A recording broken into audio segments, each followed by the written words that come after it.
7P news digital மீடியாவின் ராஜா. News நேயர்களுக்கு வணக்கம். Trending செய்திகளுக்கு உங்களை வரவேற்கிறோம். உலகத்தில் எந்த தேர்தல் நடந்தாலும் ஒரு நாட்டோட தேர்தல் பிரபலமாக பேசப்படும். அப்படிப்பட்ட தேர்தல் தான் அமெரிக்கா தேர்தல். அந்த தேர்தலில் டொனால்ட் ட்ரம்ப் 2வது முறையாக வெற்றி பெற்றுள்ளார். இந்திய வம்சாவளியை சார்ந்த கமலா ஹாரிஸ் தோல்வியடைந்துள்ளார். 2 தலைவர்களுக்கும் என்ன மாதிரி வித்தியாசத்தை கடைபிடித்தார்கள்? பொதுவாகவே உங்கள் வியாபாரத்திலும் அரசியலும் சரி, உங்கள் வாடிக்கையாளர் உங்கள் வாக்காளர்களை கவர்வதற்கு ஸ்டோரி பேஸ்ட் கதை சொல்லி அவர்களை கவரும் முறையைத்தான் டொனால்ட் ட்ரம்பும் கையாண்டார். அமெரிக்காவை மிக சிறந்த உயரத்திற்கு எடுத்து செல்ல உள்ளதாகவும், தற்போது உள்ள அந்த அரசு அதை எடுத்து செல்லவில்லை, அமெரிக்காவின் இமேஜ், அதாவது பிராண்ட் இமேஜ் மிகவும் தாழ்ந்து உள்ளதாகவும் ஒரு கதையை உருவாக்கினார். அந்த கதையை கமலா ஹாரிஸால் சமாளிக்க முடியவில்லை.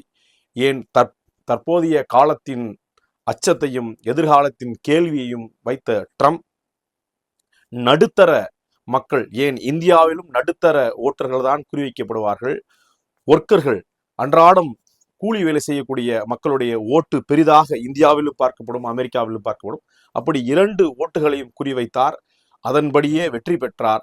அது மட்டும் அல்லாமல் கமலா ஹாரிஸ் ஏற்கனவே துணை அதிபராக இருந்து பெரிய சாதனைகளை படைக்கவில்லை என்பதை அந்த அமெரிக்க மக்கள் தெரிந்து கொண்டனர்.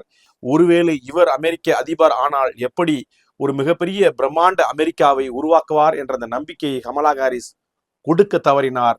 ட்ரம்ப் அதை சரியாக கையாண்டு 2வது முறையாக அமெரிக்கா தேர்தலை வென்று வருகின்ற ஜனவரி மாதம் வெள்ளை மாளிகைக்கு செல்ல உள்ளார். இந்த கதை சொல்லும் தந்திரம்தான் இன்றைய அமெரிக்கா உட்பட அனைத்து நாடுகளும் அரசியலில் கையாளுகின்றன. இது உங்கள் வியாபாரத்திலும் நீங்கள் கையாண்டால், ஹீரோ போன்று அந்த தலைவர்கள் சித்தரிக்கப்பட்டு ஒரு அச்சத்தை மக்கள் மத்தியில் உருவானால், பொலிட்டிக்கல் மட்டுமல்ல, நீங்கள் வியாபாரத்திலும் வெற்றி பெறலாம். நன்றி, வணக்கம்.